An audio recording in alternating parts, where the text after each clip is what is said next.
So I'm Michael. I am the co-founder of Egg Health Holdings to be exact. So a little bit about myself. I used to be in finance. I always wanted to be in finance and wanted to be on the buy side, investment banking. And so I moved up to New York, sold my car, packed my bags, moved all the way up. And I turned 26. And when I turned 26, I got dropped from my family's health insurance plan. And at that time, I am 26 years old, living in New York, have a room size of a closet. I had to decide if I wanted insurance or not. And of course, I wasn't going to get insurance, but my experience of trying to find any sort of affordable or price, I mean, there's an app for everything. That experience of me not finding anything gnawed at me. And I knew that there was such a problem. And even though all I wanted to do was finance, this problem ate me alive. And that's when I moved back to Florida and got into healthcare on this ongoing journey to fix healthcare, or whatever you want to call it, because it's a complete mess. And so have been in the healthcare space, and we launched Egg. And Egg is all about helping both healthcare practices, businesses, product companies, as well as franchises. We have Egg Health and Egg Digital, but helping these businesses to grow, really creating a growth engine. Me, I'm all about solving problems. I'm all about helping people to build. My ongoing journey is just to help make it easy for everybody to grow, because it's a hard thing these days. And what is your secret to a good life? Whew, what a question. My secret to a good life is passion and belief. Let's use myself as an example. I was in high school, and then I had to go to university, and then it was, I'm going to get a job and work for the man. And that wasn't in my DNA. I was a nationally ranked tennis player in my high school days. And so I traveled the nation, but I was incredibly passionate. I believed in myself, and I couldn't see myself just working for a company. I wanted to build. So for me, it's always been about, what do I believe in? What am I passionate about? So let's take my journey from investment banking, finance whiz, to being a healthcare technology entrepreneur. This problem gnawed at me, and I knew that there was a better way. When you start thinking about something more than what you're actually doing, it's time to make a change. And I had that belief in myself and that passion to fix this problem, because I knew that it wasn't just me experiencing this problem, but it was millions, tens of millions, hundreds of millions of Americans who just are sick and tired of, even if you have insurance, you're still spending a ton. So my secret to a good life is that passion and belief. So if we think of anybody who's out there, if they're sitting there listening to this great show and are doing a job that they aren't passionate about, and it doesn't have to be a product, an industry, it has to be something you enjoy. Because if you're not passionate, you're not going to enjoy yourself. You're not going to love what you do. Eat, breathe, and sleep. Whatever that is, that passion has helped me live and again, I'm 33 years old, so still got a long way to go on the life scale, knock on wood. But that's really been my secret.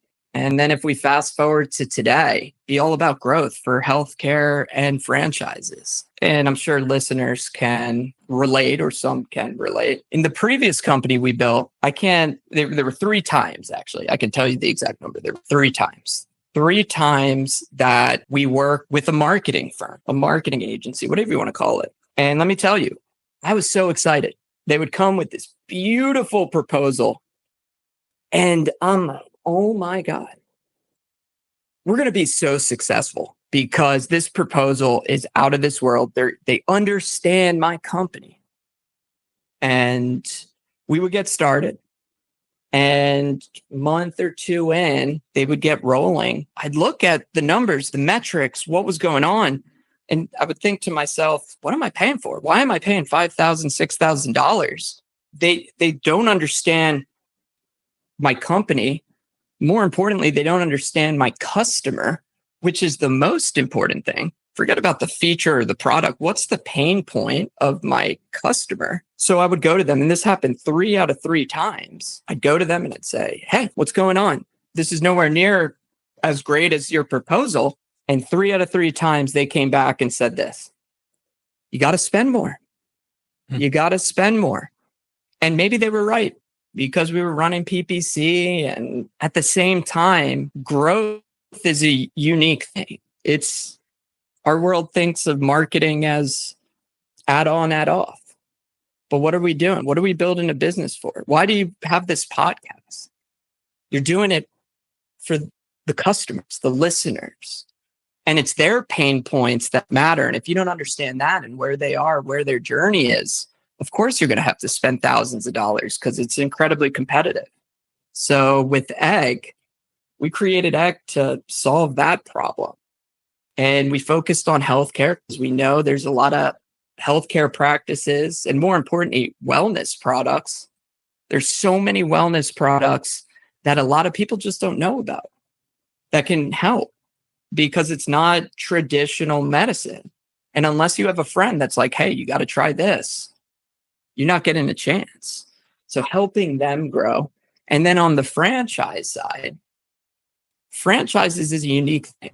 It's one of the main economic drivers. I mean, I think it's $800 billion of GDP or something crazy. Just like healthcare, there hasn't been a focus on growth per se when it comes to the marketing sphere.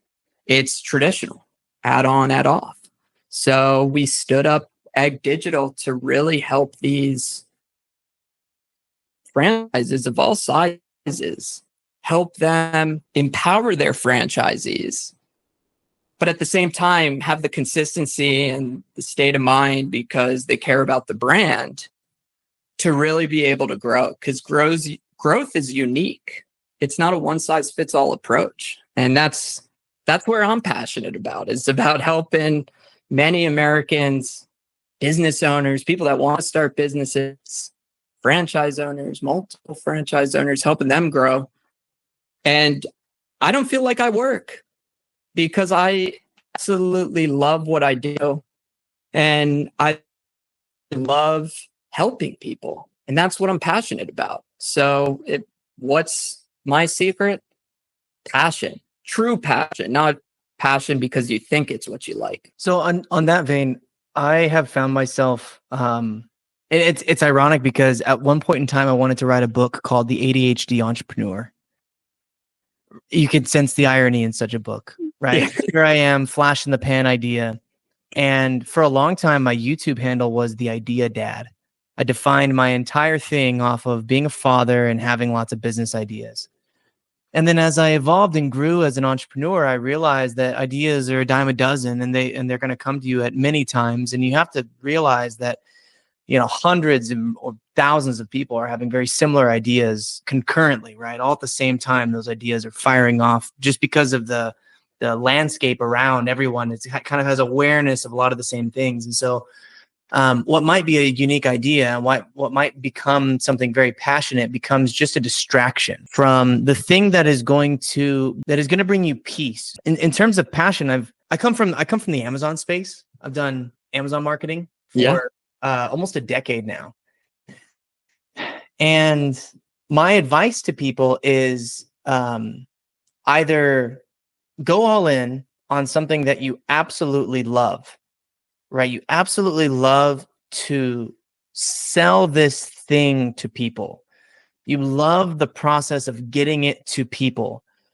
Don't necessarily, you shouldn't sell something that you want to have yourself. Just go and get that thing yourself, right? I learned that from launching an ice bath brand. We launched this ice bath brand. It's called Vessel. It was called Vessel. I will shut the door on that brand forever. Shout out to anybody at Vessel who got one of our products. They should be fine. They should be awesome. But what ended up happening was we created a plumbing customer, right? We shipped this ice bath with this chiller and all this complexity to it.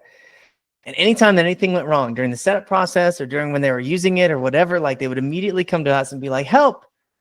And I realized really quickly, oh, I don't have any desire or passion to help people with their ice baths. I just had a passion for business. And so rather than like building your business around something that you're like a product that you're passionate about, you build your business around something that is going to be easy to sell and maintain customer support and customer experience of, so that you can focus your energy on the pieces of the business that you really actually enjoy, right? I enjoy branding and sourcing and marketing. I don't enjoy customer service. So like for me to get something highly technical was a huge mistake. It was a huge error and it caused a massive amount of stress for me. The advice of finding passion and following your passion, how do you cut through the noise? How do you make sure that your energy units are being deployed into the right passion? So you really just hit the nail on the head. And it's so interesting about ice bath. And I'm happy you bring this up because a lot of people, let's think about normally. So whenever I've worked with a team, a lot of times, let's say we're building a product, a feature, whatever it is. Majority of people get lost in the functionality. They get lost in the product. They get lost in the sauce, per se. They lose sight of the problem. They lose sight of why are you actually creating it? What are you doing? What are you passionate about in terms of, is it a problem? Is it the business part? Is it the marketing part? So making sure that passion point that you're really thinking about is the actual passion. Because a lot of times it's not. There's 2 or 3 more questions that get you to what you're actually passionate about. And that's a hard thing to understand. Now, to your question on how do you make sure that your energy is being focused in the right places, the key to any successful business, in my eyes, is the people. Nobody can do everything. And it's important to self-reflect. It's important to really get an understanding of, like you said, what do you enjoy doing? What are you passionate about doing? What are you good at? What are you not good at? And sometimes that's a hard conversation for people to have with themselves because we can't disagree anymore. We can't even disagree with ourselves. So that trust through transparency, which you think would be there if you're looking in the mirror, just isn't there for most people. But by understanding that, you can then start to put people around the table on the team that are able to help maximize whatever you're passionate, whatever you're good at. And that's how, because if you're doing something that you don't enjoy doing, you're going to be burnt out. I think you mentioned something earlier that there's a couple of questions that you have to ask yourself when you're evaluating your passion. And I want to know what questions you would ask yourself when evaluating your passion, because you kind of hit on the topic of, I'm already in the business and now I'm surrounding myself with the team that is going to help me execute my vision for the business. And so I would say, if I was going to, and because now I've had to do this several times, where I've got a variety of options in front of me and I think that I'm going to be good at all of them. And this is the trap that everybody gets caught in. they think, yes, I would be a great doctor. I'd be a great astronaut. I'd be a great, beauty influencer. I'd be a great YouTuber. And really, like, all of those things they could, if they dedicated all of their energy to them, they could, but they don't embrace the suck of it. They don't think about all of the negative things that come with it, the actual like build and sweat and blood that have to come to make it. And so over the years, when I've had to consolidate my my passion, and I'm doing it right now, oddly enough. I had a great transitionary period in my life. We had a pivot in one of my businesses because we were doing marketing for testosterone replacement therapy clinics. That was our main business. And God, it was just Facebook whack-a-mole. God, like the person you're at is too fat, too skinny, too sexy, too whatever, like, oh, I'm pretty sure that we got an ad shut down because they were trying to protect like same gender relationships on Facebook, right? It's like we had a man and a woman, and if they didn't like it, so they shut it down. So we pivoted big. We did hundreds of millions of dollars of testosterone replacement therapy, and me and my partner finally were like, enough is enough. Like we're tired of playing whack-a-mole. It's hurting our bottom line. And I talk about this really openly on the show. I've been in this transitional period. Part of it was I read a book this year called Debt, The First 5,000 Years by David Graeber. Wow. And it helped me realize that I have a real passion for economics.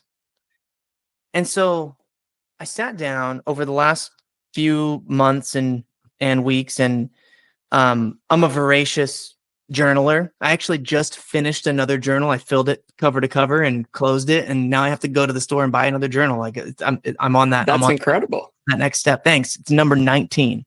So I have my entire life documented from the time that I'm like 8, I think is my earliest journal entry. So I sit down and I think through a couple of different things. I write down, number 1, my chief aim. And the chief aim is something relatively new to me, something that's a little bit more esoteric in nature. It's not necessarily like, I want to go to the top of that hill by this date. It's, I want to help people, right? I want to relieve suffering. And then I made a list of all the things that I enjoy doing, just the stuff that I enjoy the heck out of it, right?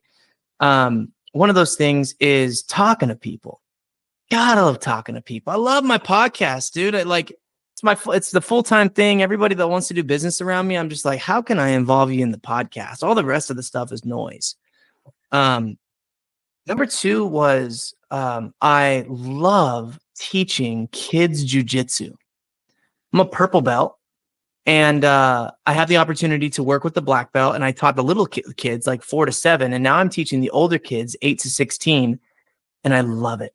And I didn't realize that I loved it so much. It came about because I was sitting on the sidelines watching my son when he was first getting into the class. I was like coaching him, like, hey Grayson, like, come on, like try, like still, be tough. And the coach came over to me and he was like, you need to stop. You have to put on your gi and get on the mat if you're going to coach with me.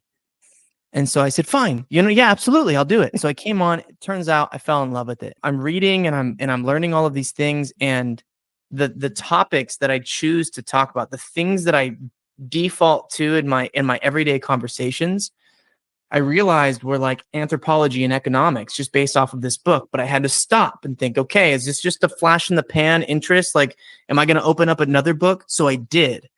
I opened up another book called Warrior, King, Magician, Lover, which is a book about the male archetypes.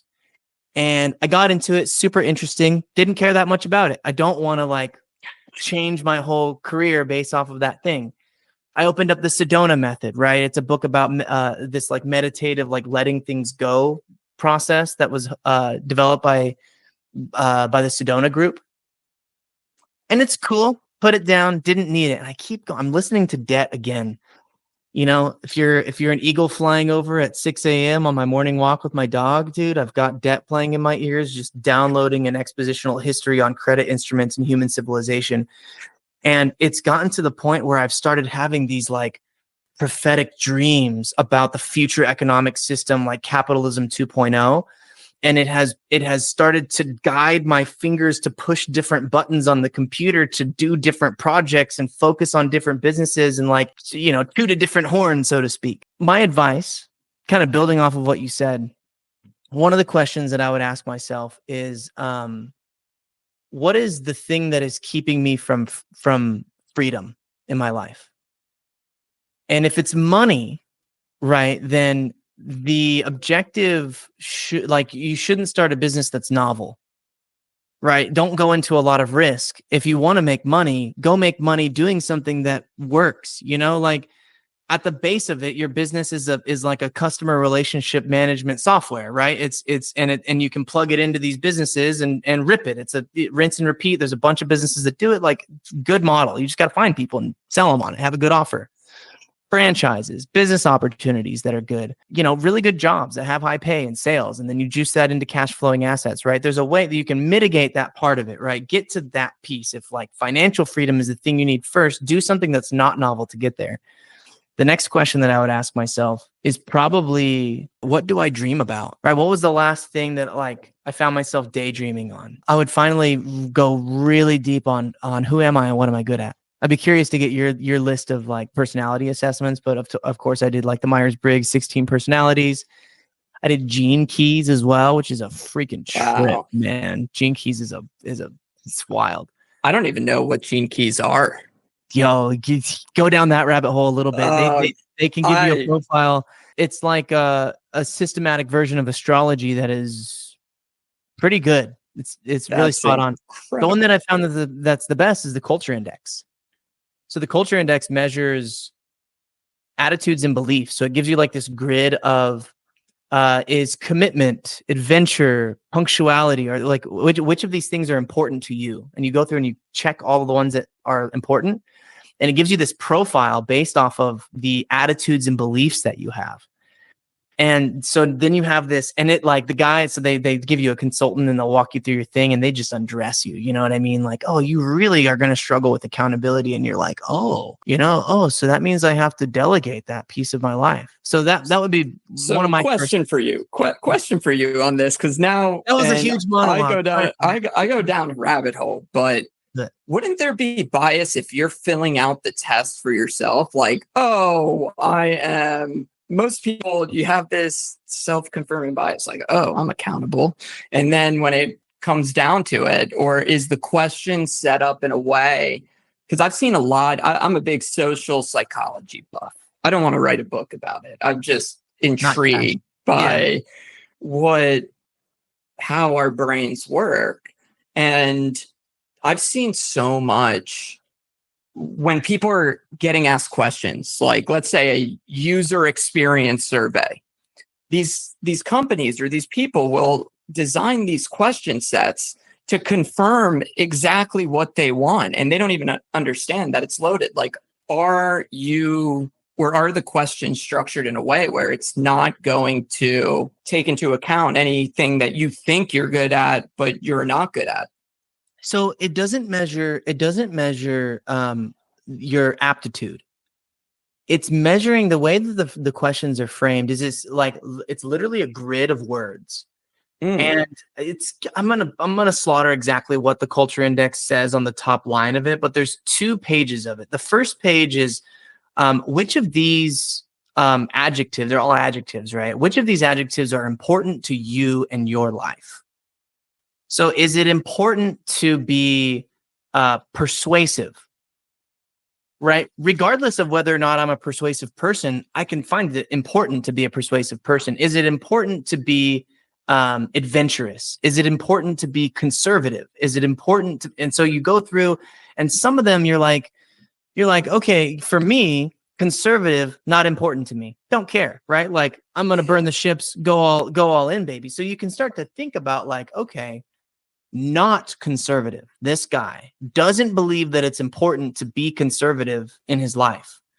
And so you can start to build a little story, a little anecdote around what that means in your daily life. The next page that you go to is which of these things are important for your job, your role in your company. And they compare the two, because if they are significantly different than you're using. And they use the term energy units, EU on the thing. They use the term energy units to describe the gap between those things. And so if your first entry is way lower than your second entry, then they'll say quickly, you are going to experience burnout, right? Like that, you're doing a job that is out of line with what you think is important in your daily living. And they'll seek to like they're a consulting company. They charge you money to like help you do your organizational chart and hire and fire and all that stuff. It's a great sales tool.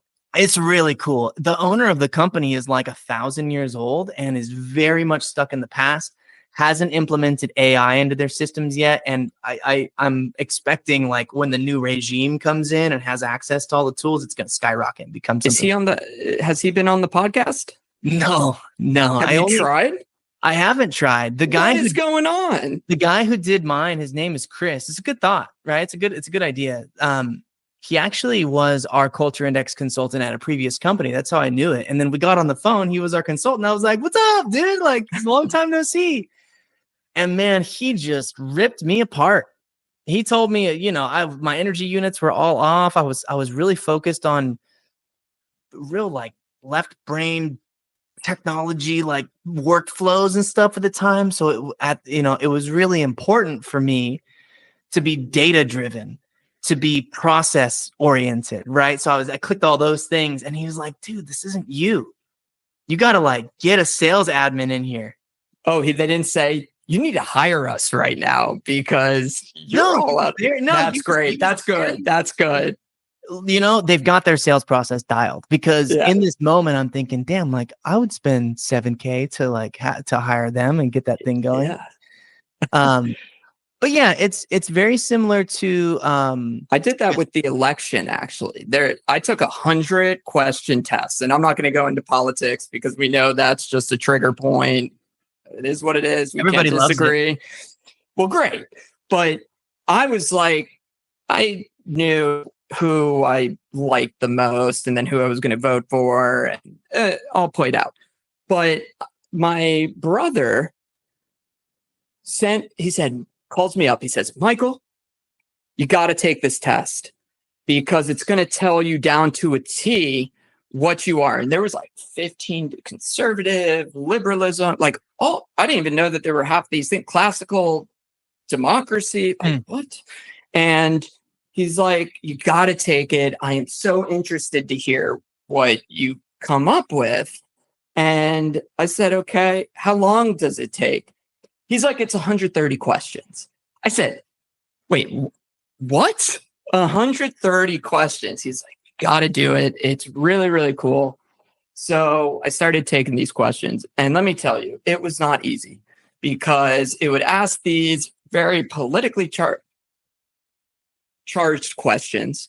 And it was multiple choice. And then you could expand and they would have more choices. So one, the reader that I am, I'm going through with a fine-tooth comb and I'm reading through all the answers. And half of the questions, I'm thinking to myself, like, I'm kind of in the middle of everything that you're saying.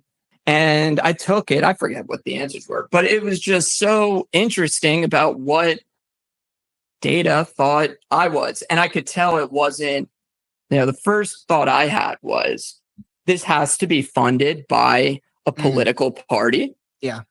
Definitely not. Definitely not. It was totally unbiased. And I was trying to, really pick it with a fine-tooth comb. And it was definitely, it understood me and it made me think about things. I'm like, wow, classical liberalism. Well, that sounds interesting. And then it would let you read up on it. And I'm like, whoa. So I did the same thing or similar thing for this political chaos that we had this year. It's really interesting. People realize that they're much more moderate than they first assumed. Yeah. I'll tell you this. This is something I think all of us or majority of us can agree on.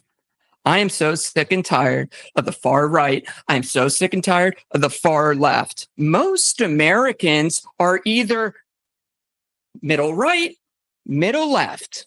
And that's all we want. we Ac- want. According to the statistics, it's 68% of all of us are within one standard deviation of the mean for any subject. The 2.5% on the third standard deviation they're the ones that are like shouting the loudest and getting the most policy change. Like in the middle, It's everybody, ridiculous. we pretty much just want to vibe, man. Like, That's it.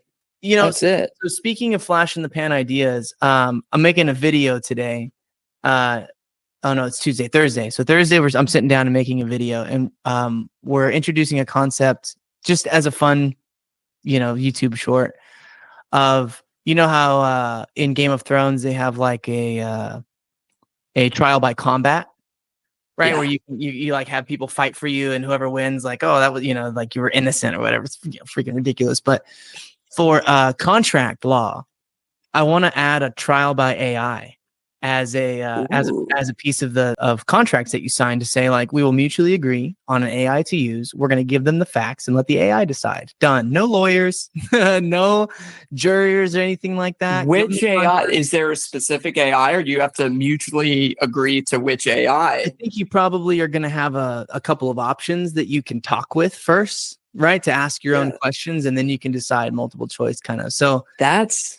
Oh, I am excited to see this YouTube short because in all of our contracts we use the American Arbitration Association to do any like disputes, and it's great because they appoint a neutral arbitrator and you give them the information. And I'm saying just like maybe we can cut all that out.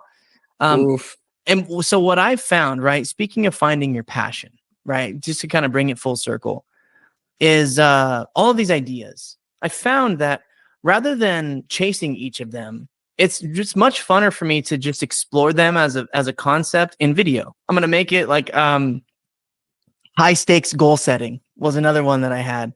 It's an app that you can literally say like, I'm going to lose 20 pounds by, June 24th, or punishment. And you can choose from a list of punishments to say like, oh, $500 is going to be deducted from my account and sent to the KKK. Right, automatically, or like two of my friends are gonna come over and they're just gonna beat me up if I don't get my goal. Put your money where your mouth is. So, anyways, we're way over time. Michael Swartz, where can everyone find you? So you can go to growwithegg.com. You can find everything we do, and I'll pass you along, Eric, my social, so you could put it in the show notes. But anybody that wants to learn more, go to www.growwithegg.com, and you could learn all about the egg system and what we do to help you find your North Star. Thanks for coming on the show. Thanks, Eric. This has been the Pulse Ox podcast. Please, if you found this episode valuable, give us a like on Spotify and share it with a friend.